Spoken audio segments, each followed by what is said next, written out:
Hunter has been seemingly stuck in purgatory for a while now. Not bottom tier, but often not strong enough to make its way into competitive lineups. However, some of the more creative deck builders have breathed new life into the class with the very clever inclusion of True Aim Crescent, and you will find no better demonstration of its power than from Tramplinallday here. Through some very clever trades, he manages to get 2 attacks with Trampling Rhino into exactly 1 health minions, dealing 14 damage and easily setting up lethal. So we need to find 14 more next turn, and that'd be 13, 16 damage from on the board. He'd be 1 off of lethal.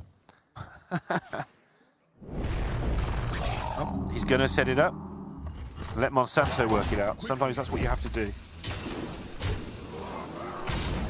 He's got the piercing shot, he's got the other Rhino. If he doesn't die...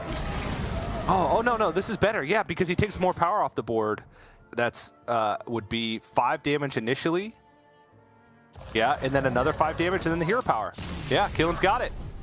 Even though you can't see your opponent's hand in Hearthstone, by using any information at your disposal to deduce what their hand is, you can level up your play drastically.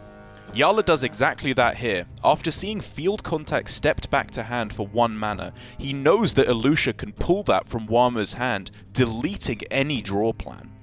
After seeing the rest of his hand was very cheap, he realizes that if 1 Elusha was good, 2 will be even better, and resurrects her to double dip and delete all of Wama's early game. This actually looks like it lines up pretty nicely, and Jarla teasing us with the hover. There we go. Mindrender Elusha hits the board, and Wama unhappy. Do his eyes light up at the Shadow Step? It appears they do. I think that was the Jarla version of eyes lighting up at the Shadow Step. A half-raised eyebrow. Indeed, yeah. Problem being is the mana concerns, right? Because he just doesn't really have the ability to do anything with it. He'd have to leave the field contact in hand. And no thank you. Step. Get that field contact out. And like I said, the idea being you can just replay Elusha, so you get to keep your own hand. Yeah, I was more meaning like, is that good enough in Priest? You know what I mean? Like, okay, it's just a 3/2 that draws a card when you play this other thing with it. Like, okay.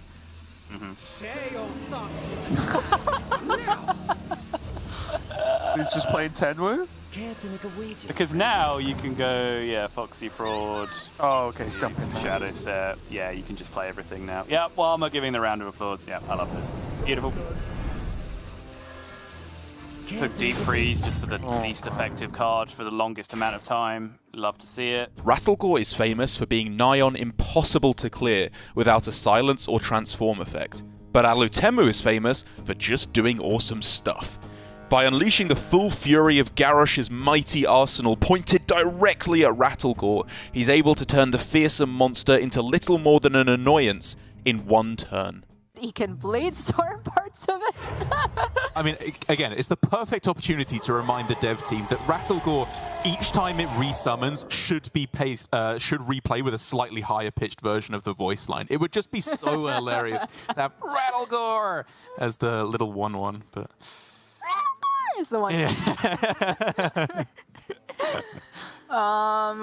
Well, here we are. I think Alutemu is going to go through this the hard way.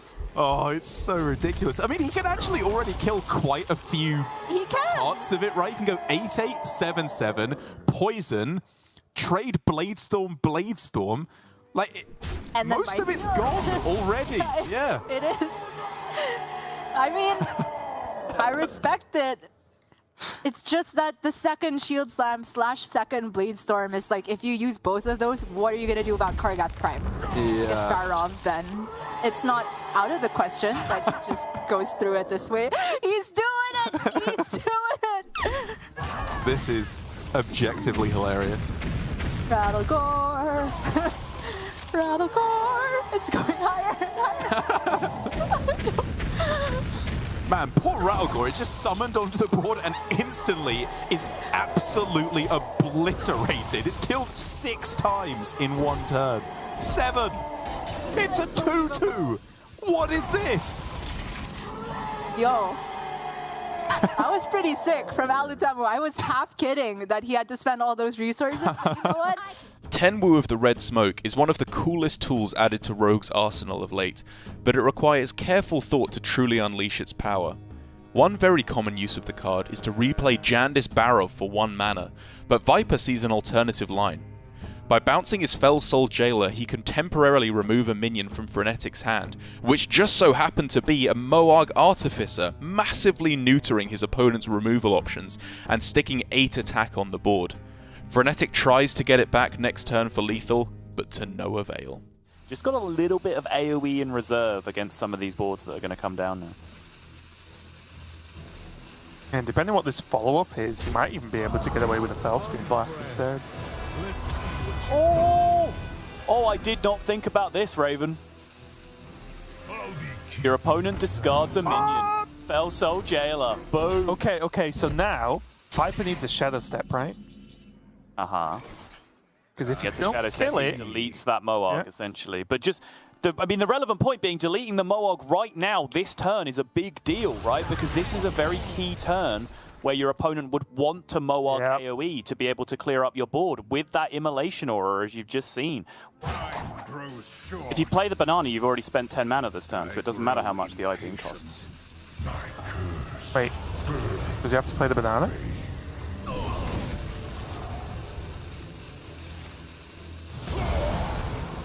The I-Beam gets the Moarg back. Yeah, okay. Oh, that was tricky. Eddie has lost this game. Token Druid relies entirely on sticking a board, and when his is cleared and he draws a dead card, many players would simply concede. But by keeping a level head and knowing exactly what outs to look for, he finds a truly transcendent lethal with Resizing Pouch, worthy of our Week 5 America's winner. Yeah. And so it could be like double condemn and Apotheos. It could be like Holy Nova condemn. And there's just like a lot of possibilities. But that Devouring Plague could end up sniping one of the minions off. Very crucial. But all these... Oh, Sleepy Dragon, though. Sleepy Dragon. Stops it. Yeah, plays around Shadow or Death. Oh, it's awkward. Oh, no, wait, Black. Oh, this is just brutal. Bummer. Okay, Yaxron, I am down. Oh. Solar Eclipse? You gotta do it. Yaxaron. Well, you can't Solar Eclipse and then Resizing Pouch. You gotta resizing. No, just Resizing Pouch. This has gotta be it.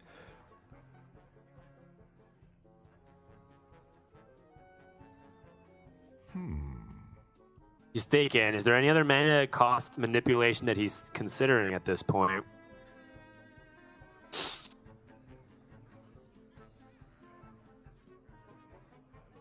Lunar Eclipse, makes Lunar Eclipse 0, then your next one costs 2 less. There's just no way to manipulate so he gets 2 10 dropped, right? No.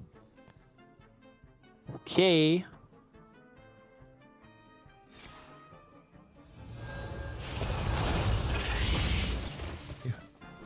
Sizing Pouch for another 9. Alexstrasza! Straza! Alexstrasza, Lightning Bloom, Interfade, Moontage Amulet, that's lethal! Oh, he found it! God! Did he do it? He's a god! Oh my god! Resizing Pouch can do anything! Incredible finish to Game 3 from Eddie. What a spot to be in and to find the one chance for lethal.